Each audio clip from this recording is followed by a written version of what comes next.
Hello, everyone. Welcome back to this, remembering what day it is, Thursday, free episode. It's the free one. The free one. Sure. I knew it was coming. I tried to preempt you by doing it first. And Now, let's crack on. you synced. Oh, God, it's all happening. It's all happening at once. Hope you're ready for this free episode of Trashfuture.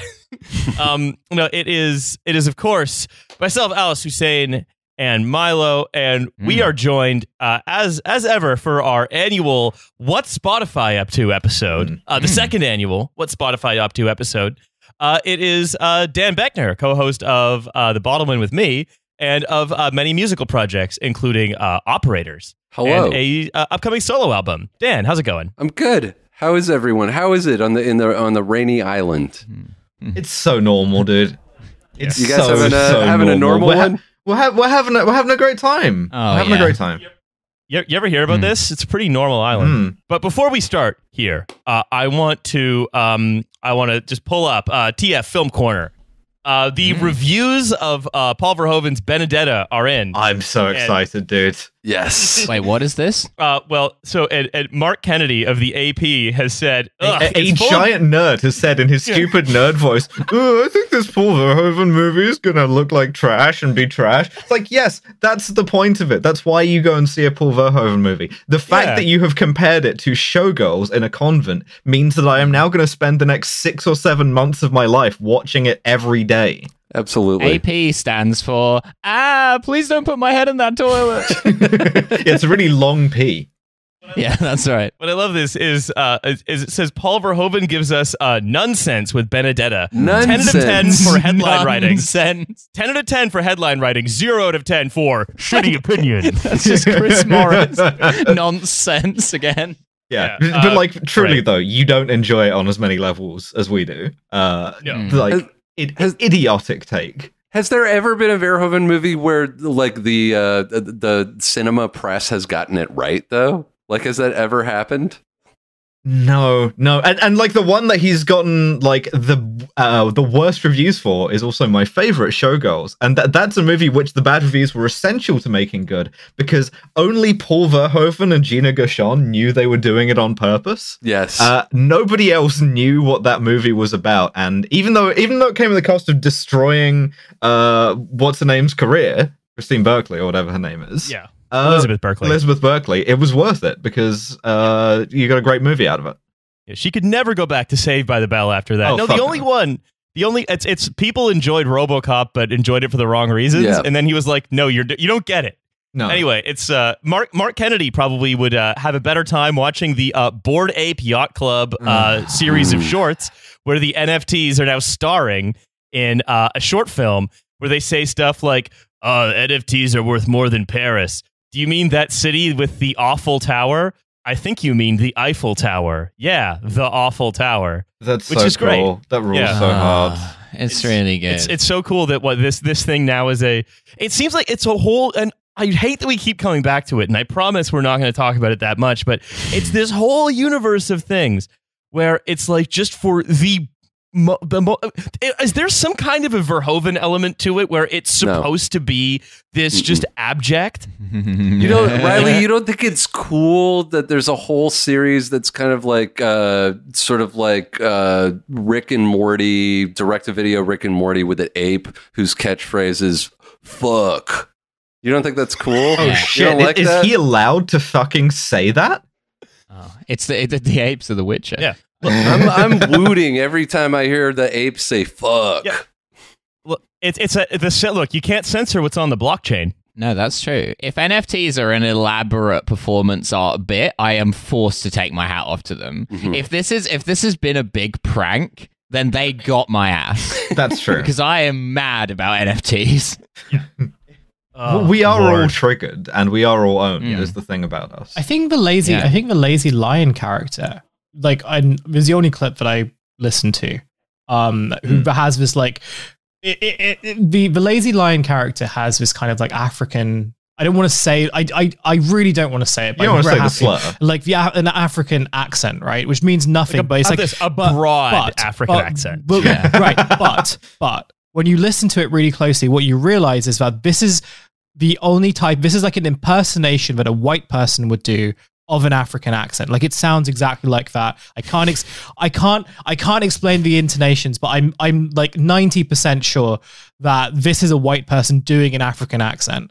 And that would just be a reheated version of the like racist Knuckles memes from like the year earlier. Right, but also what I was going to say was that this just reminds me a lot of like, you know, those kind of like those like Flash cartoons that people used to do, where they also used to make like people do voices and stuff, and but those voices were done by just like people who were making them at home. This is a Flash cartoon, like. Yes. Yeah. That's it. That's There's all a version of Leisure Suit Larry that has cost millions of dollars. Leisure Suit Larry had more production values than this, and maybe a 1/1000th of the cost. Yeah. Like it's more Hero's Quest, Dragon Quest. There is a slow producersification of all of this stuff where you wonder what the financial engineering underneath it is, but the resultant cultural products are just thinner and thinner and worse until now it's like, oh yeah, we've done a stick death animation. It costs $30 billion. Yeah, and your only options for entertainment are this or the sort of like mainstream so that just happened comedy. Yeah, so you can now watch Cowboy Bebop in the format of so that just happened. The Marvel Cinematic Universe stick figure series. I am going to say that actually the Netflix Cowboy Bebop is not as bad as everyone says it is. Yes, it is. It is not. It is not as bad as people say it is, and like, you know, yeah, it's not. It's bad, but it's not as bad as people say it is. Yeah, it is. Well. Yeah. Well, look. This is finally the schism that destroys the podcast. This is just this argument between Alice and Hussein. Look, but look, with all of that behind us, I want to say, I want to talk about this for like 2-3 more hours. Alice, Way Ray. Excuse me. What is Way Ray? That's what do you think? right? Yeah, I have to go and kill the president now. What is Way Ray? Way Ray. WAYRAY. Don't worry. Before you guess, I'm going to give you the first line of their marketing copy. I'm going to give you more than I usually give you. Thank you. It's very kind. Actually, I'm going to give you two things. Okay. All right, Chris Tarrant. Sorry, I'm feeling very generous. It's Christmas.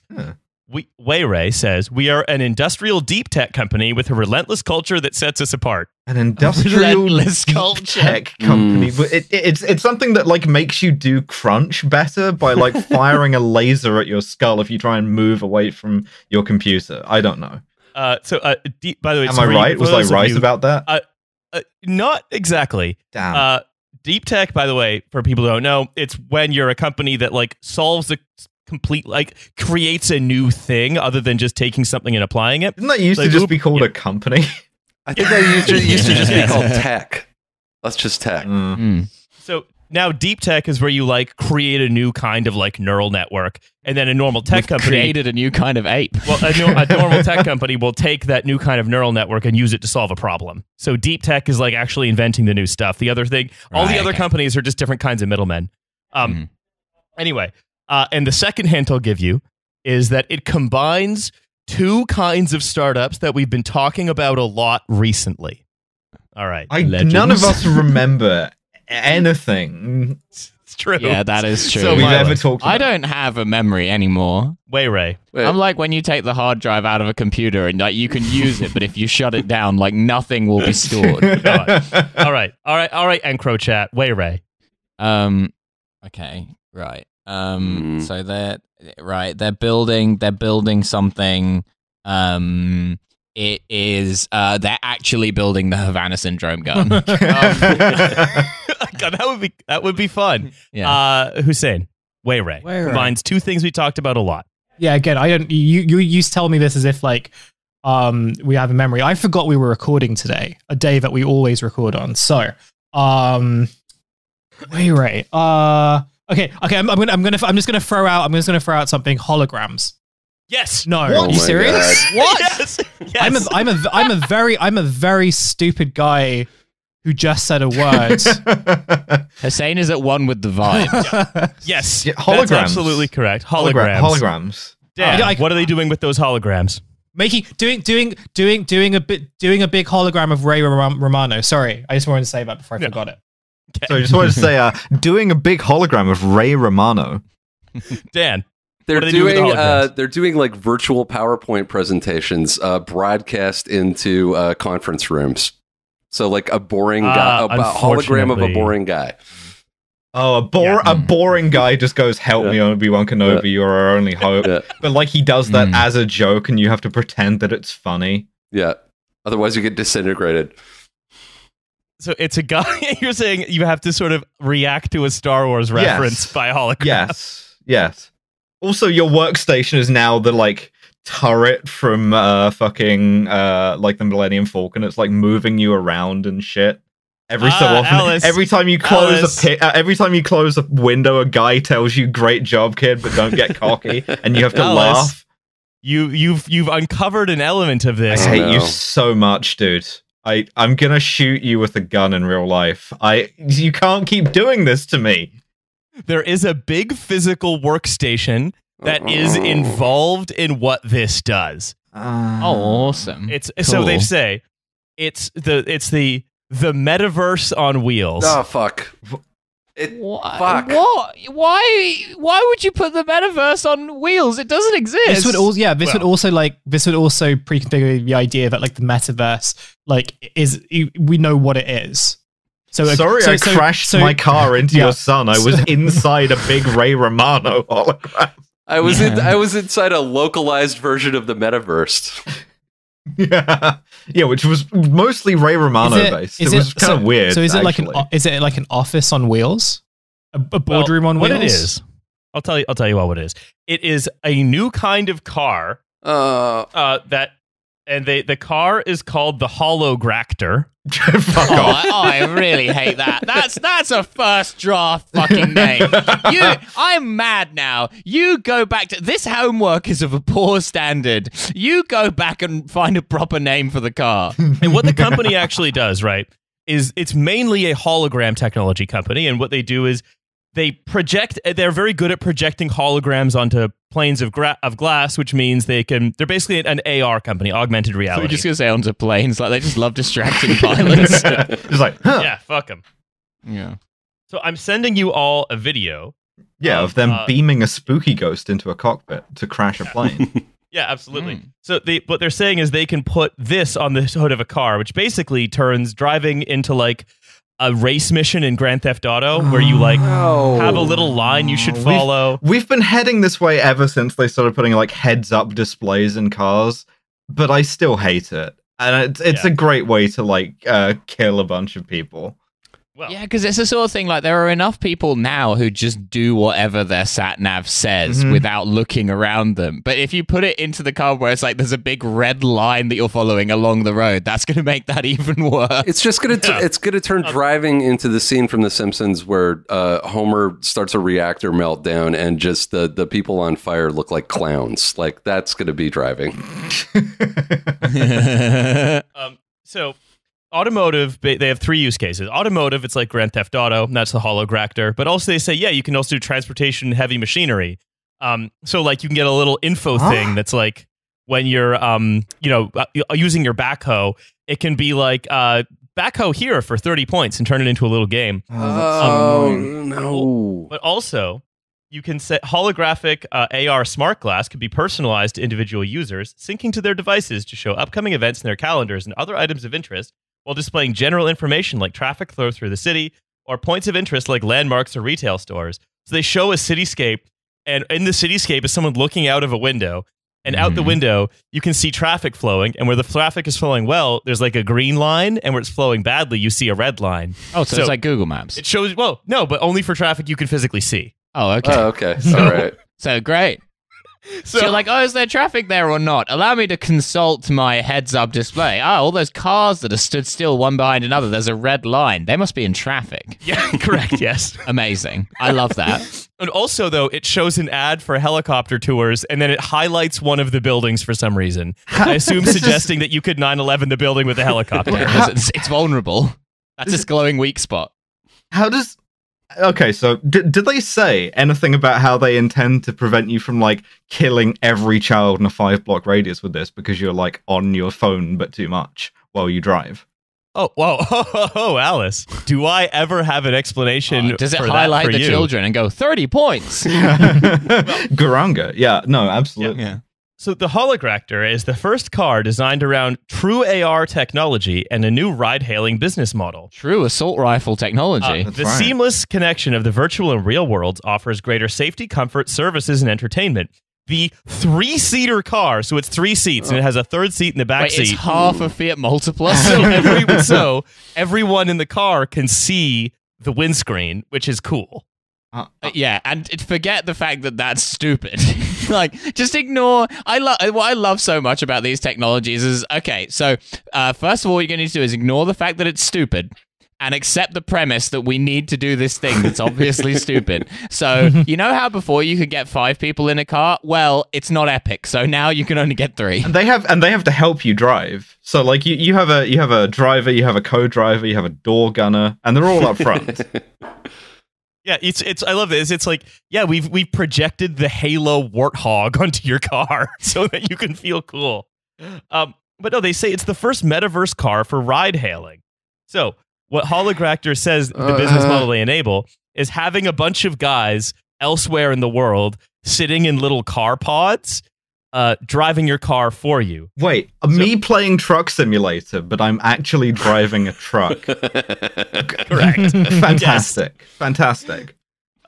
It says Oh no, we accidentally connected this truck to Tom Walker's stream. Oh no! So it's one of the ads is inside my metaverse on wheels. I don't have to make small talk. This has been like, so the funniest possible way you could do this would be to just do it and then not announce it until like months later, and Tom Walker finds out to his horror that he's been in an Ender's Game sort of situation where every time he veers the truck to the left, he just kills 50 people. Yeah. So it's that if you're so basically they're like, yeah, we will free you from having to talk to cab drivers by putting them in a warehouse like several countries away and driving your car for you. Great. You will not have to black talk to cab them. drivers locked in a warehouse, driving like with a fucking Forza steering wheel, turning over their shoulder to another black cab driver who's doing the same thing, going, "You seen these immigrants I have now?" But because it's in the metaverse, right? They're saying, oh, also you'll be able to like play little games while driving, because you won't be driving. You'll just be sitting there. Someone will be driving by remote control for you. I hate how fucking soy this all is. So, with VR remote control, a single qualified driver operates the Hologractor remotely from a compact driving Please station. stop saying Hologractor. Passengers relax in the comfort of having a professional driver control the car while also enjoying complete privacy. But it's like, wait a minute. The comfort of having a professional driver control the car over an internet connection many miles away. What could go wrong? Yeah, and I mean, it just You depends wouldn't want on me, an amateur driver, driving the car. What, just because I'm in the car? No. I want a professional guy doing this over an internet connection. Yeah, all it depends on is 8 cameras, a bunch of LiDAR sensors, and an internet connection not going wrong. Yeah, a guy who, if this car crashes, will be fine. Right. And they say that passengers can then enjoy personalized AR content while riding. They say the car. I love to be a whistleblowing journalist getting one of these, and then my AR content just goes, shouldn't have leaked those documents, fucker, and as I get driven at 70 miles an hour into a concrete overpass. I can imagine now there's going to be we're aware of the moral hazard of having people who aren't in the car drive a car. They have no stake in it not crashing. So we've made it like the Matrix. And if the car crashes, the machine injures the driver of the car also in exactly the same way as the passengers are injured. It's like a big fucking sledgehammer just swings out of nowhere and hits him in the eye. So you're saying basically it would be kind of like the F-35, that like the little driving pod would have just shit that would fly off and horribly injure the driver in the pod. Yes. I just like the idea of people putting this much energy into building the metaverse and then endangering people by making them go physically somewhere else, right? Like, isn't the whole idea of the metaverse is that you're traveling without traveling? Like, Well, I think the whole idea of the metaverse is we ran out of ideas and don't want to be constrained by the physical world anymore. Yes, but we're still going to put you in a What weird if- 3-seater car controlled by someone remotely and possibly smash you into an overpass. The metaverse. Yes. Yeah, but you get to do it while watching like your bored ape show that you can watch because you own one of the characters. Yes. Yeah. And at that point, they'll have been doing the Firefly type dialogue. So they say, Hologractor learns your routes, habits, and preferences. It can even anticipate your next trip using data tracking and content shared with the car via the app. That means that every time you step into the So car... it spies on you, but it's good, actually. No, it's Knight Rider. They're giving you a really annoying version of Knight Rider that is just actually a remote control guy. Yeah. Knight Rider. Hello, Michael. I'm being paid $3 an hour. Please. Release but there's me. also gaming.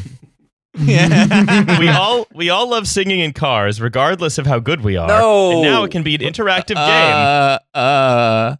In Hologractor, a Have you ever karaoke dreamed game. of being James Corden? The doors are locked. Yeah. The karaoke is available as an online game to passengers, similar Available to and Guitar Hero. mandatory. That's right. Well, it's available for you. But yeah, there's a guy who has just sitting in, again, probably in a warehouse in a country where you have fewer rights than an Uber driver regarding employment, driving you around from your Bored Ape Yacht Club party to your what could it be? Oh yeah, driving you around while you have your meeting in like a space station with Mark Zuckerberg, who's wearing an ape costume. Yeah, I this could be see. fun, actually. I think, though, that the driver of the car, like the remote control driver, should choose the karaoke. So you're just like in this hell where every time you get in a taxi, you just have to do Albanian karaoke. Yes, exactly. You're like, I don't know the lyrics to Biljana Platnovelichka, you know? Sorry. Yeah, I have that's been right. doing What's New Pussycat for every ride I've been doing. I mean, I think you Exactly. could really drive someone crazy with something like this, right? Like it could be a real phone booth situation where it's like you're trapped in the car. But maybe that's the thing is all the metaverse and NFT guys have to get this car, right? And then get it. They can just sort of drive around kind of forever, being slowly driven mad by guys forcing you to sing What's New Pussycat for days and days and days. Yeah. I just want to put everyone who owns a Bored Ape NFT in a room with an actual ape and just see what happens, you know? Presumably something similar. Yeah. Yeah. If they like apes so much, why not meet an actual ape? Yeah. A couple of lions. Yeah. Mhm. And then That's I'll rattle the room a bit, throw some stuff in there, just see what happens, you know? Yeah. But I mean, look, this whole it's very interesting, I think, like to see, at least from my perspective as sort of, someone who follows this kind of thing, to see sort of the whole metaverse concept just spawn ideas like a fungal fruiting body, and I think it should be It's like seen. one of Guga's creations. No, like really, I think you could see the whole metaverse thing as a kind of fruiting body on the on just the dead carcass of a productive economy, right? It's not that it won't flourish or even thrive. Fungi thrive, right? But they thrive on decay. Yes. And this is what that is. Quite literally, I think. what if we monetize the rot? Yes. It turns out very profitable. Yeah, can't fucking do anything. Until this guy locked me in a room with this ape. Ideas. There's so much rot. I'm making money hand over fist here. Someone should have thought of monetizing the rot earlier. Ideas is a pretty generous description of what we're what we're learning about here. I mean, also, I always like to say as well, like the idea of, say, I don't know, having things that are helping you do things as you look through a glass. Like, it's not I'm against holograms or anything, but the fact that I'm not hologramophobic, okay? The fact Some that- of my best friends are holograms. Why do you hate holograms, Riley? What's your problem with Emperor Palpatine? Look, the fact that, like, if you think about this, right? Anytime there is this one of these technologies that gets developed, right? These deep tech things, right? what the fuck is it always for? It's for new kinds of ride hailing. It's for like an AI enabled drone, a smarter missile. It's like we've got this really limited range of things where like any kind of real improvement in your life is actually coming. If you are someone who is like using ride hailing and calling in a missile strike or whatever. If just one of these companies was like, we're going to make shitting less of an ordeal, I'd be like, I'm listening. Right? But it's you can get some AR content as you're shitting. So, that actually kind of brings me to our talk. No, not that. Don't worry. This brings me a little bit to the discussion of Spotify a year on. Dan, great thing to listen to while you're shitting. Look, it's been a year since we last had this conversation. In fact, since our first conversation. And can you just confirm for the listener that we haven't spoken to each other in the meantime? Yeah, you don't know anything that we're going to say. No. And when Spotify Wrapped hit last year, and Spotify Wrapped said to me, "Sure are listening to a lot of that one thing." I was like, "Yes, shut up."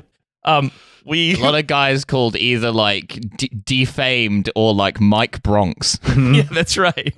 Oh, I loved SNTS by Defamed. Yeah, that's right. Yeah.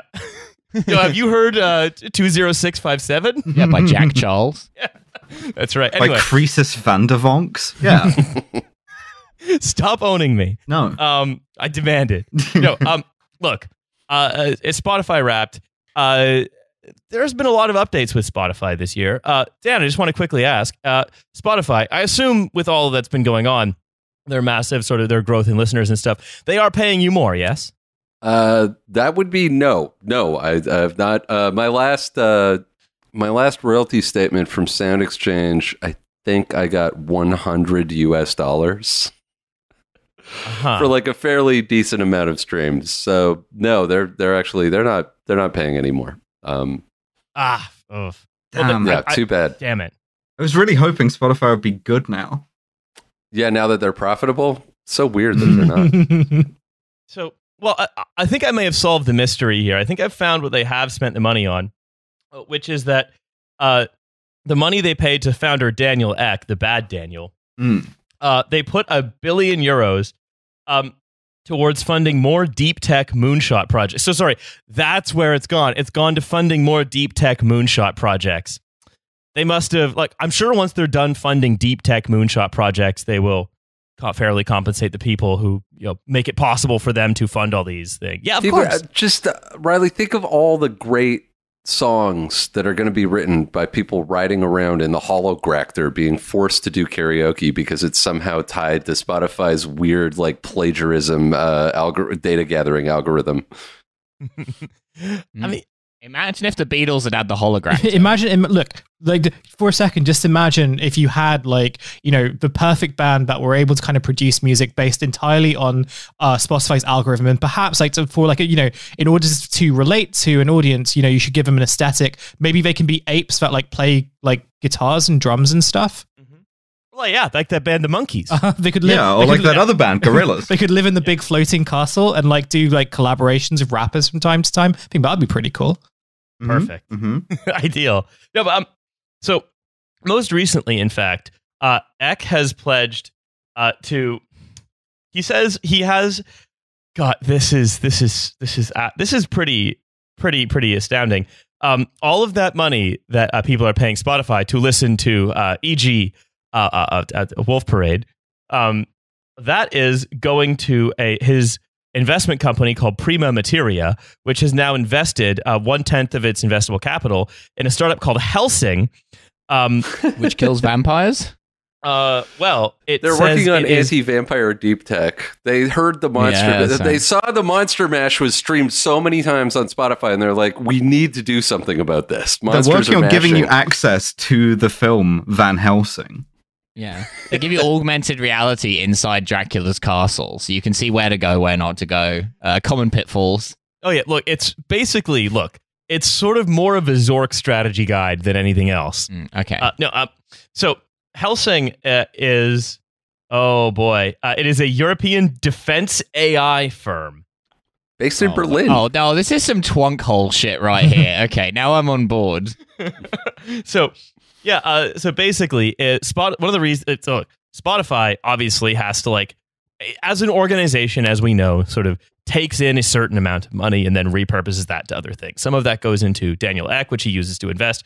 Some of it goes into him, yes. Yeah, some of it goes right into a it. big pipe that runs into Daniel Ek's ass full of money. The Kroner He's a hole, they European. call it. Yeah. Look, if you know an easier way, okay, tell me about it. But until then, you can shut the fuck up. Yeah. But yeah, this is what I was saying earlier about deep tech, right? Like, because it's another deep tech AI firm, which is trying to push the envelope forward, or at least that's what the stated mission is. But like, think about what that actually gets used for. It's personal cars, space travel, missile defense. Very little that sort of could be said to be useful. Make shitting better. Yeah. Guy in a turtleneck comes out on stage for a keynote and says, "How much of your life do you spend shitting and farting?" Too Wow, much. very good. Hours a day on average. Yeah. So they say their software platform, quote, processes data from some different sensors around a battlefield. So like there are, because generally things now are covered in sensors, drones, tanks, people. Battlefield Clippy. It seems like you're having a battle. Yeah.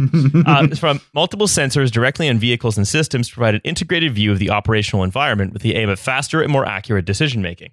So basically, what it allows you to do in, quote, kinetic scenarios. I love to be in a kinetic scenario. Yeah. That's why you're using the Xbox Kinect system. So what I like being on the right side of a kinetic scenario, if you know what I mean. Is a kinetic scenario just like a politically correct way of saying a heated gamer moment? Well, I think it's more of a politically correct way of saying turning someone into a pink mist with a bomb from a drone. Okay. All right. But that is pretty kinetic. Yeah. It's pretty Kino, if you ask me. Yeah.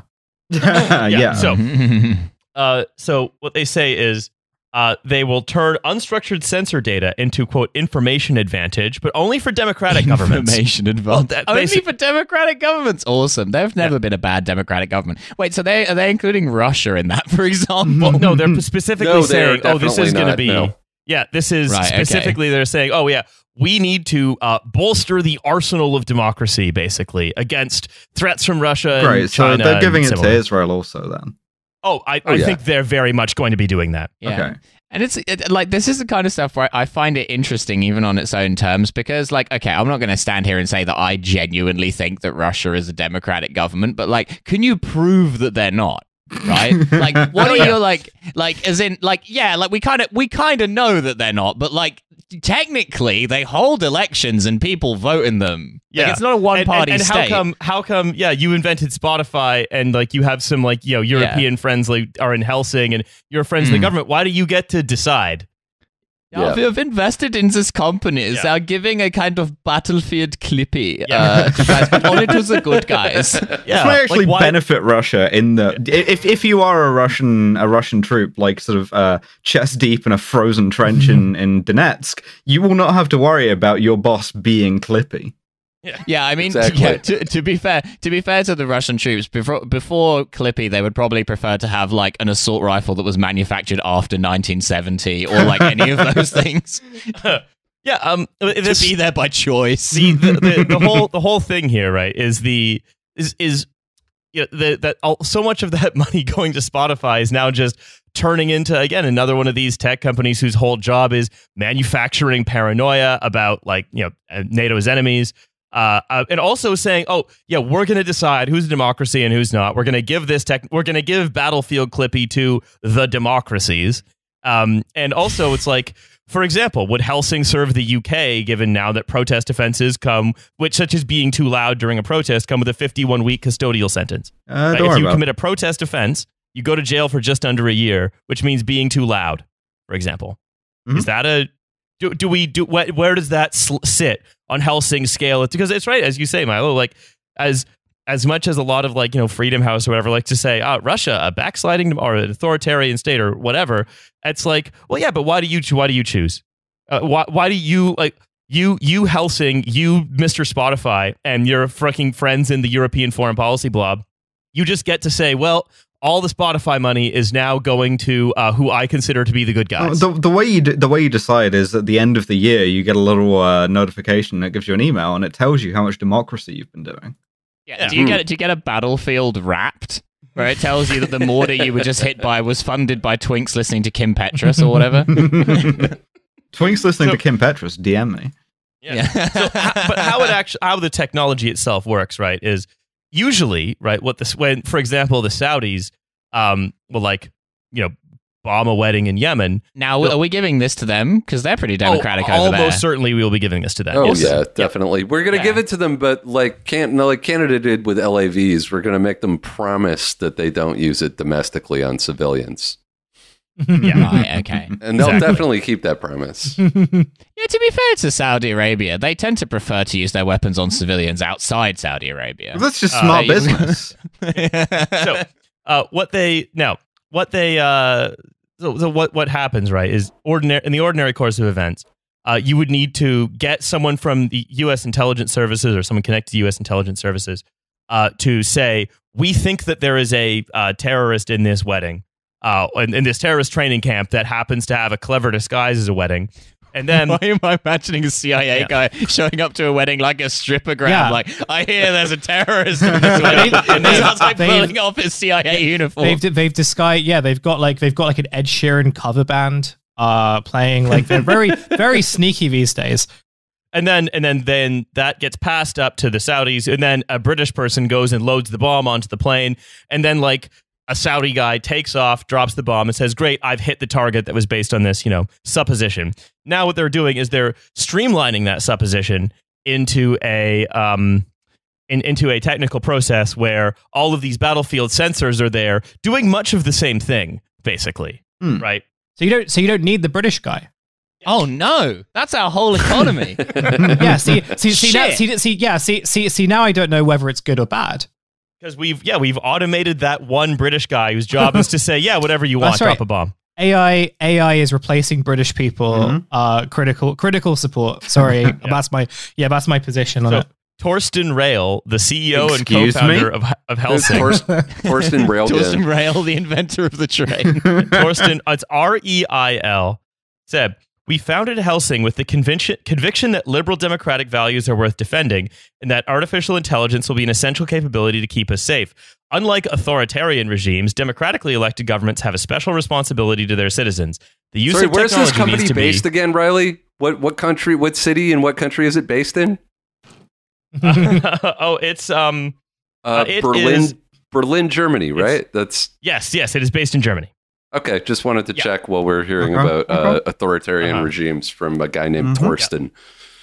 Yeah, and they say, right, this again, there's this idea, right, with that liberal democratic values are worth defending. There's this idea that the liberal democratic values that you claim to love so much are being attacked by, quote, authoritarian countries outside who are bad and out there, right? That there's no rot here. We need to use AI to defend ourselves from Russia because they're not a democracy, and therefore they hate us because we are a democracy.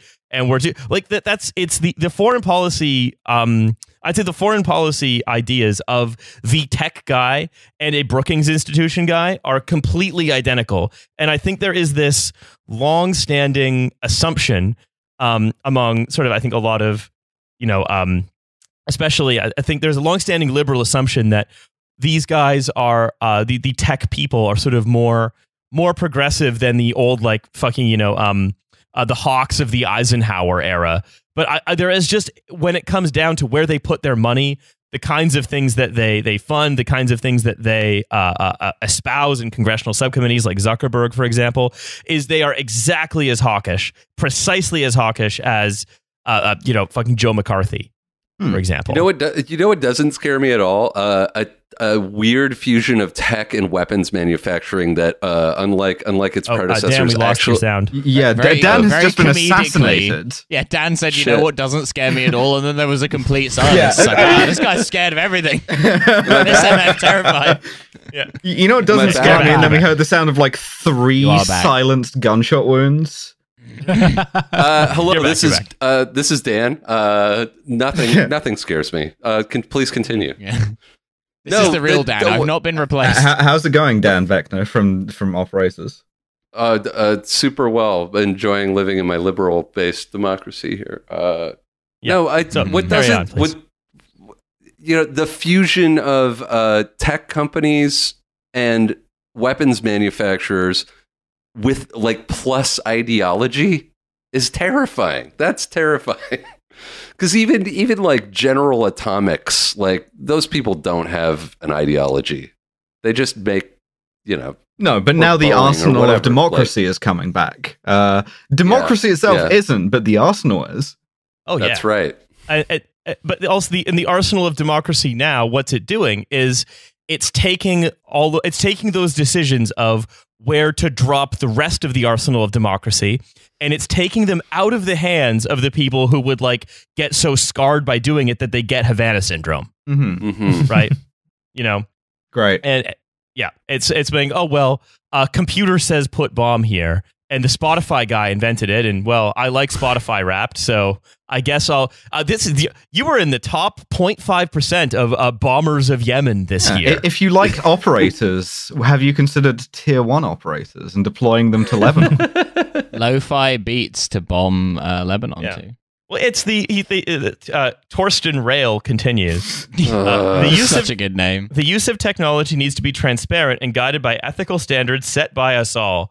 You all got the memo where by us all. We voted on what the ethical standards used to being held up to sort of technological use are, right? Oh yeah. Where we all voted on what was and wasn't a democracy. Wait, did you guys not vote on that? Did I? Yeah. So when I ticked just do whatever you want, I kind of did that as a joke because I assumed everyone else would tick something sensible, but no one else voted. The thing is, because Susan Sarandon told me to, I wrote in Bernie, so I might have fucked up here. Sorry. Just ticking Bernie Sanders on every form I'm given, regardless of context. Name, Bernie Sanders. Sex, Bernie Sanders. Bernie Sanders. Email address, Bernie Sanders. Bernie Sanders is sort of a gender, to be fair. Man, it's like Montreal elects a leftist mayor, our democracy rating drops by like 2 points, and then we are just auto-glassed by like orbital lasers. That's what I'm thinking about. Yeah. When you go back to a girl's place and her pussy is just Bernie Sanders, well, are you going to eat me or not? I need to know. This is a matter for the American people. So, are you going to eat this pussy? Oh, we're back to that. But no, I haven't done it in a while, So anyway, look, okay, let's crack on. This crack thing, on. It is just as I think with a lot of what the major tech platforms are doing is they're all just sort of turning into one another. So like one of the things that, in fact, we talked about this on a recent episode of Bottleman Dan. One of the things that happened with Spotify is that it now has a TikTok functionality. And YouTube has a podcast functionality. And Spotify wants to make video podcasts, aka YouTube. So and it's they all have all connected. Yeah, and they all have a fucking Twitter Spaces / Clubhouse functionality as well, where Spotify is like, oh, what if we turned podcasting into the Green Room, which by the way is a clone of Clubhouse, and it's like we know we know the theory of the platform, right, which is that. What they're trying to do is they're trying to monopolize as many interactions as they can of every type as they can. The more people interact with one another through the platform, the more money they make. But what that means is there are so fucking few new ideas, right? It's just, there's a self-driving. Here is 5 different kinds of self-driving car. None of them work. All of them just involve a guy. Here is 12 different versions of Clubhouse. That thing fucking everybody hated. I should probably use this opportunity to announce my green room space should Greater Macedonia include Israel. Come and check it out. And is it enough of a democracy? And how much of a democracy is it? So which end of Helsing should it be on? Should it be sensing or sensed? There's only one real one-state solution, and it's everything's Albania. Yeah, that's right. It's a one-state solution for the whole world. Albania. Yeah, but it's if you look at what else like Spotify is doing, right? It's becoming YouTube. YouTube's becoming Spotify. There seem to be very few ideas left in how people actually interact with technology, other than just how can we come up with something that lets us bomb NATO's enemies more effectively? How can we come up with something that allows us to like move reduce the rights of laborers below that of even Uber at this point, and then the rest of it seems to be incorporating a way to make Flash games worth $1 billion. Yeah, awesome. Yeah. Which is like different levels of exploitation, isn't it? Like, you know, and when you have like when you have like kind of like tech economy create, like, you know, there's one of the things that like I've been very interested in recently is just all the tech people sort of really kind of going all in on like the notion of the creator economy, right? And the idea that like everyone should like have side hustles as like creators, YouTubers, podcasters, and so on. Like it's this huge thing on like LinkedIn and like The Economist like blog section or whatever.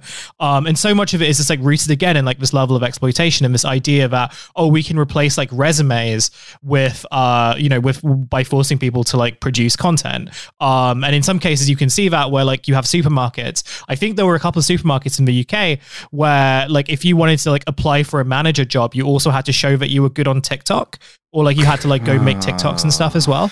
And you can kind of see like where this is all heading to. And like the reason why like these tech guys like are so kind of obsessed with this idea of, you know, the creator economy being the main means of liberation is largely just because, well, number one, you kind of you need people to like keep producing stuff for your platforms to be valuable anyway. And part of that is also like convincing them all the time that like their content is like really worthwhile and that it has value to it. And like, you know, if like the standard model of creating content isn't reaping the rewards, then you sort of like create this entire different infrastructure, which is where I sort of think that like NFTs and stuff come in. I think that's like a bit of an oversimplification, but like the broad basis of it is the same, which is ultimately when you have like an exploitative economy anyway, there's no kind of, for them it's like, well, the kind of foundations are solid, so all you really need to do is like reinvent stuff. You just need to like make things look better, or you need like user interfaces to look cleaner. Like there is no incentive to innovate because they're kind of like foundational models are already like set in stone, and there's no intention of like for that to ever change. I think like the same type of narratives are sort of, you know, very evident when like they kind of talk about their conception of decentralization, but that's like a different conversation. Well, I think that's absolutely right. I think that it's a lot of the innovation is just and I think you especially see this with Spotify, how they're just trying to invent new ways to steal users from other platforms, where it's like the actual innovation is just paying musicians less and charging people a flat rate to listen to everything, and then just reaping the difference between that. And then you just have to keep getting people on and keeping people on. Every new feature they roll out, everything new they try is just another face of that. Everything they say, everything they do, it's just the platform economies all have the same plan. And I mean, if you want to know, their first idea was their best idea. It was you know, was getting people used to the idea that music has no inherent monetary value and should be available to you all the time, whenever you want, all of it.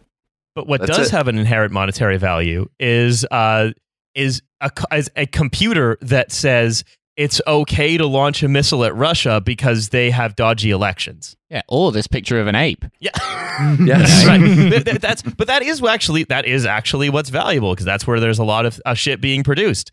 Is giving the actual trigger pullers, if they're not automated yet. Yeah, giving the trigger pullers the idea of, well, the computer said to pull this trigger, so that's fine. It's not really my responsibility. Yeah, my commanding officer who's a computerized ape. And besides, the only people on the other end of this trigger pull are people whose are countries that have dodgy elections sometime. Anyway, what happened in Florida in 2000? I can't remember. Or like not even really people. Yeah, absolutely. I mean, that's just sort of your Black Mirror thing, right? Like, as you just stop, you operate so hard that eventually you stop being able to perceive people as people. But like, yeah, no, absolutely. Yeah, that's it. Look, shall we do a quick little article to close ourselves out here? Oh, this should be nice and light and should like make us all feel better, as these reading series usually do. Yes. Great. Yes, not going to investigate further. Fantastic. Right, okay. I hope it's something by Toby Young. Can you leave me a few minutes to find the same article? Yes, absolutely. On no, it's a different one. I'm sorry. Oh. This one. Well, I bet this one will also be nice. We adopted two brothers. This is in the Times. That's nice. Just that's good. That's very, very socially two responsible. Yep. Good. Yep. Both 8 named years Michael. later, we gave one back. Excuse me? Sorry, just say that last bit again. We adopted 2 brothers. 8 years later, we gave one back. Oh fuck! Oh yes, it's the insane British woman. Yes, let's do it. Let's go. Let's fucking go. Like you returned. 8 years later, You returned him. Like, when I saw clothing? the interview, I assumed they'd adopted someone, and like a month later, they were like, "This kid is like too problematic. We can't handle it. Like his needs are too complex." And I was like, "Okay, that's like a bit weird, but I can kind of." But 8 years, 8 years. No, sometimes the bad vibes take a while to kind Yeah. of, reveal themselves. Why 1, do- 2, why- 3, 4, 5, 6, 7, 8. Why do bash At that deadbeat point, dads? his personality is your fault. You've parented that child for 8 years. You're like, yeah, I fucked this so bad. Like when you have a save on a game that there's no point even reloading, like you've done so badly that you're like, I've just got to start again. Sometimes you've got to accept that like a Libra moon doesn't get on with a Pisces sun, and that's okay. That's right. So they I don't actually know whether they are compatible. Please don't yell at me. Like if you're into astrology. when they say that they take him back to where, did they put him in like an orphan wheel? Like what? Well, we can talk about it. Okay. They said, okay. Eleanor Bradford writes, "We Uh-huh. probably don't fit the image you have in your mind of people whose child is taken into care. Oh, we are that's already very racist. Yeah. Well, we are not alcoholics or violent or drug abusers. That's already very racist and very classist. Yeah. Yes. To be fair, I think they're probably mostly being classist because when I used to date a girl who did a lot of like child protection law and stuff, the vast majority of people having their kids taken into care in this country are very much white. Oh, sure. But But there's like, definitely a real class. Yeah. So she says, but we're not any of these dirty poors. No, of course. Yeah. Basically says, we're educated, middle class, adoptive parents. Adoption began as a dream for us, but turned into a nightmare. Middle class people love to have something that begins in a dream and ends in a nightmare. They love that shit. They love to go on holiday, and we love to go on holiday and then have that dream turn into a nightmare. We love to adopt a kid and have that dream turn into a nightmare. Building a house in the Alps and then Jean-Michel Bastard. Yeah, exactly. Like that's a whole genre of British entertainment is middle class people start with a dream and end in a nightmare. You know what happens to like working class people when their dreams turn into nightmares? No one gives a shit because that's normal. Yeah, exactly. This is someone of the it started as a dream, turned into a nightmare. That's the premise of every horror movie, also, by the way. Well, yes. Yeah. Well, living in Britain is Drag a lot me like to a horror social movie. services. Yeah. We were introduced to our 2 boys on my birthday. We met them for the first time. They greeted us by saying, "Hello, Mom. Hello, Dad." And we became an instant family. Uh-huh. And they were permanently placed with us just before Christmas. Uh-huh. Notice that word permanently, because that ain't true. Yeah. Why does this have the energy of this remarkable young man tweet? When we realized we couldn't have children of our own, it seemed that the adoption route was meant to be. This was a way we could make a difference. Uh-huh. We're matched with 2 brothers who were about to be separated. Age 7, the older brother would have remained in foster care, while the 3-year-old would be offered to adopt for adoption, but we adopted both. Uh-huh. The first 5 years were full on fabulous. I think we ticked off everything from the National Trust list of 50 things to do before you're 11 3/4, which fucking sucks. It's Britishness. Seeing how much they got from every activity, from climbing trees to dancing in a stream, was a joy. My mom said that our boys were her only grateful grandchildren, and they valued every present, even if it was secondhand. But back when they were nice, pliable urchins. Yeah, they had low expectations and she liked that. Listen, You could just get them any old shit. Look, an 8-year-old, you can fit an 8-year-old down a chimney. Most 8-year-olds, you can get them down there. 11, 12, depends. Yeah, that's a tricky bit. When I was a small kid, my nan used to regularly take me to like a really grim, like a convenience store, but it was called Mr. Saver, where you could buy like all kinds of cursed artifacts. Like it sold everything from like milk to BB guns. Like these kind of stores exist in Britain. And I used to think this store was like awesome. My nan used to spend like £3 in there on me, and I would come away with a bunch of things that would horrify my mother. I'd be like, yeah, maybe I was an urchin. Maybe that was my personality type. No, this happened to me too. With the exact same thing. The store that sells like a fucking like off-brand James Bond cap gun that's like branded as like James Bond Agent 07. Riley has found it on Google Maps. It is still open in Harlow. And out the picture of the front of the shop, they're selling fishing nets and also a big carpet. I want to know. This is British culture. I love to go to my regular shop, Normal Goods. Yeah, that's right. Well, also, like we talk about like, you know, like about children being taken into care and stuff. And yeah, it is. I would say it is something that is primarily done to working class people by the state. Yeah, rather than you going, hey, do you want this kid? Yeah, because this is and this is partly through, you know, enormous prejudice on behalf of like the organs of the state that deal with this, and also from the fact that like we've sort of made the decision as a society to like force people to live lives of chaos if they don't have like, you know, the same like, you know, requisite class markers, etc. Oh sure. So, Plus things that we've like imposed on them in order to like cope with it. Things like alcohol, for instance, where, you know, it really does like devastate a family to the point where, you know, you might not be able to take care of children safely, but it's something that you've you know, been led to use because of, you know, any number of like environmental factors or whatever. And I mean, the strange thing about this article actually is that it is a tour through the ways in which the British care system functions like a part of the British state that's designed to interact with the undesirables that the British state sort of decides to fuck with. Very much like the Home Office in that respect. Yeah, where what they say, right, is they say the major difficulty started when the elder boy started secondary school. He was not offered the enhanced transition arrangements that are routinely offered to children in foster care. I hate not being offered the enhanced transition arrangements. Despite us having a meeting with the school to explain his background, didn't occur to them to put him on their list of care experienced children, etc. So this is then there's a story of the litany of failures of the system to like give this family the support they need because they have a kid who is troubled for like the reasons that we talked about, right? And from that lack of stability that's essentially, again, imposed by the state. The state fails to deal with it. Yeah, I don't think we're going to get into precisely like the precise details, because one of the things that would probably be unpleasant about being this kid is having your foster mother of 8 years write about all the shit that's wrong with you in national media. Oh yeah, I didn't even think about that one. That's worse. She was just trying to set him up for like a media career, and I think that he's going to be like very talented right-wing columnist in like a decade. I think she's actually done him a favor. Yeah, you can kind of see why this woman has been like immediately accepted to the breast of Britain's blue ticks, because she is a perfect solipsist, much like they all are. Well, and so there's these constant sort of failures, right? And then as she says, the only support came from an experienced social worker who was assigned to us not because we were adoptive parents, but because we were also respite foster carers, taking in other children aside from our two boys. So that's when I was like, wait a minute. So there are these, you've decided just that you're going to create this sort of large collection of you were just going to create a large collection of children. Farm, yes. Yeah, absolutely.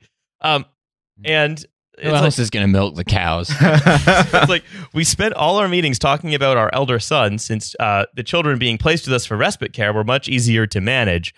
And it's like, again, like, yeah, so it's like, well, we do love taking in children, but this one's being a bit of a bother. So we put him back into care. He's in his 4th home, going into his 5th. And now he's had a fucking national newspaper column written about him by Eleanor Bradford. Thank you.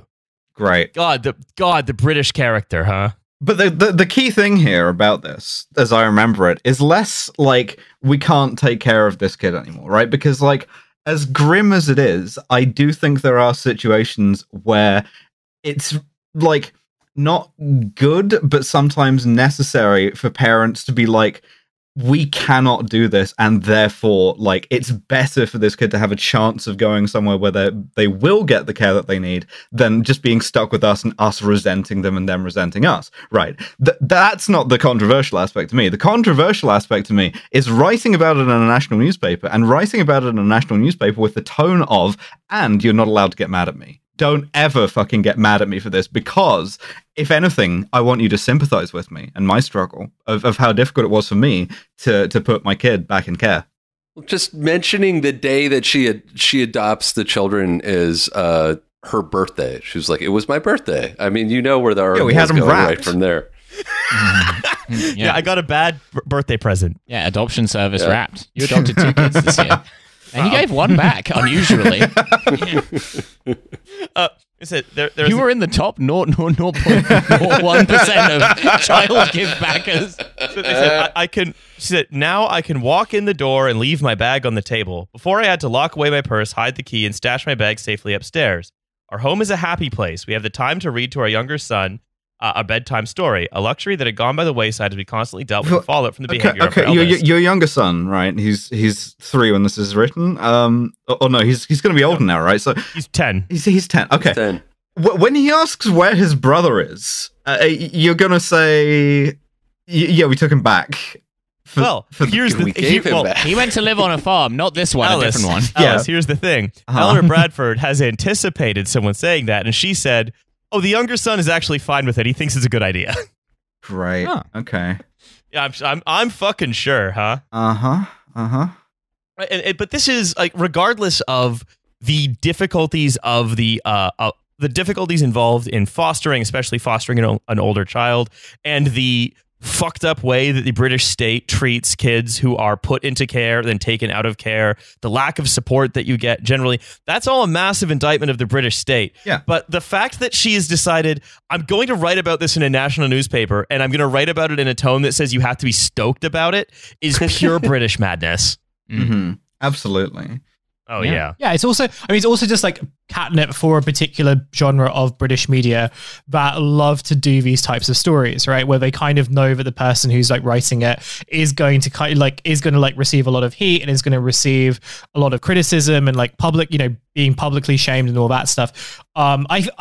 This is just like a half-baked theory, but I really do think in the same way that so much of British media has these like very weird micro industries that it really relies on, stuff like it's not like, it's kind of magician adjacent, but it's not quite there. It's like something like that's a columnist, magician adjacent. Magician adjacent. I don't know what school they went to. Personality readers. Mm-hmm. I think that's like a very British, cold reading, tabloid character. I think that these types of people fit into that genre. I sort of disagree. I don't think this is an example of throwing someone to the wolves, in the sense of we're gonna get a bunch of people who will go, oh, I would never give up my kids in the replies. I think this is entirely for the kind of Daily Mail reader who hates their child. Yeah, no, I totally agree. That's I'm been very bad at articulating, but no, I absolutely agree. They're not there to kind of get vitriol, to kind of to invite vitriol. They are there to sort of normalize something that is truly insane, but something that is broadly accepted among a particular class of upper middle class English people mostly. But yeah, just upper middle class British people for whom these very weird habits and behaviors would be so strange and absurd and just gross to most people, but to kind of fortify that particular class structure, you need to kind of have that go through. Do you know what I mean? Does this make any sense? I think it's less of a I think it's less of a class structure thing and more just of a British public intellectual thing of just hating everybody around you, especially your kids. Hating your children, humiliating your children, and also sort of the decline in being able to send them to a boarding school where they're not your problem. Also, yeah, I guess also asserting the idea that ultimately children, don't in the same way that you have a society that just hates children and young people and young millennials, very much the idea that, you can kind of bleat as much as you want, but we ultimately have the power. And that means that we can literally send you somewhere else and shun you for the rest of your life if we choose to do that. So what you're saying is it's kind of it betrays a deeper power fantasy on behalf of the middle-aged British columnist. Oh yeah, it's a pendulum swinging between the British upper middle classes who now hate children, has swung from liking children but too much. I definitely think there was after reading that article, I definitely think there was probably a home counties parent who was oh, I wish I could do this with my kid, but unfortunately I gave birth to them. I wish I could do this to my kid, but unfortunately he's 45 years old and named Tom Newton Dunn. All right. I have no idea how old Tom Newton Dunn is. I do think his mum would like try to return him if possible. He's 40. He's 47. I was Very pretty close. That's not bad. Yeah. Well done. Thank you. All right, anyway, I have won this month's Guess Tom Newton Dunn's age. You know what? Most months it's the same, but you got to look out for whatever month his birthday's in because it will change. That's right. Anyway, look, I think we've gone about far enough in this little journey of ours. So, Dan, thank you very much for coming on. I wonder where people could hear more of. Maybe if they were like, boy, I sure love that Riley and Dan. I wish Alice, Hussein, and Milo weren't there. Yeah, people are always saying this about us. I am actually always saying this. Yeah. I guess they could check out us on The Bottleman. I guess they could. Yeah. What a ringing endorsement. They could help support liberal democracy and rules-based order by listening to any number of my bands on Spotify and protecting the world from authoritarianism. Dan's always singing about democracy, and bringing it to the Donbass. And authoritarianism, a real and useful concept. The thing about Dan is that when he was in Ukraine, in the Soviet era, all of the intelligence operatives of the KGB respected him for reasons that we're not going to get into. We were all just really good friends, you know. Keep your eyes open for my new project, Bandera Boys, coming out soon. and don't forget, there's a bonus episode of this podcast, $5 a month for a second episode every week. So, with all that in mind, we will see you soon. Yeah. Bye, everyone. Bye. Bye.